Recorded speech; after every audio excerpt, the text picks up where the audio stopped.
After the Kikasho, the focus shifts to the Japan Cup. Let's take a look at the four-on horse girls. First, we have Tony Bin, or Tony Bianca in Cinderella Gray. He was the winner of that year's Prix du Lac du Triomphe, as well as many other European G1 races.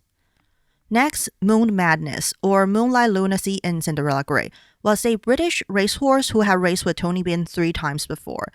The 1988 Japan Cup was the last race for them. Tony Bin fractured his leg during the race, ending up in 5th place. He stayed in Japan and became one of the most prolific studs until his death in 2000. Moon Madness, who finished 6th in the Japan Cup, also became a stud in Japan afterward. Next, Bone Crusher, or a Leslie Pride in Cinderella Gray, was a racing legend in Oceania. His greatest achievement was his 1986 Cox Plate win, a race that was dubbed Race of the Century. After a heated battle against fellow New Zealand horse Waverly Star, Bone Crusher won by a neck length, to which the race caller said Bone Crusher races into equine immortality. Later that year, both horses were invited to the Japan Cup. Unfortunately, Bone Crusher contracted a virus in Japan and almost died.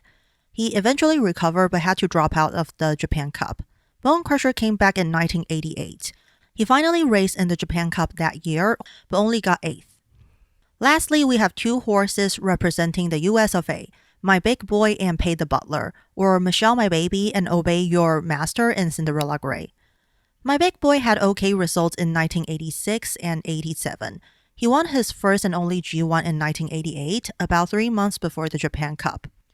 As for Pay the Butler, he had quite a rocky career. He started racing in France, winning only 2 races.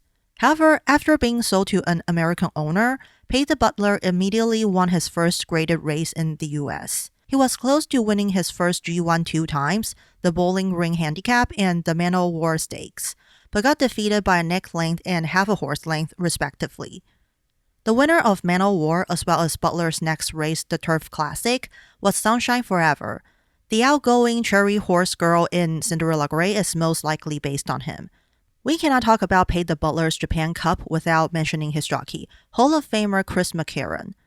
Rumor has it that he studied his opponents extensively and was especially wary of Tama's competitiveness. So during the race, he bore in to avoid racing side by side. The JRA did not have demotion rules until 1991, but it's true that he could be disqualified. Fortunately for McCarron, he wasn't penalized and Pay the Butler won the Japan Cup, his first and only G1.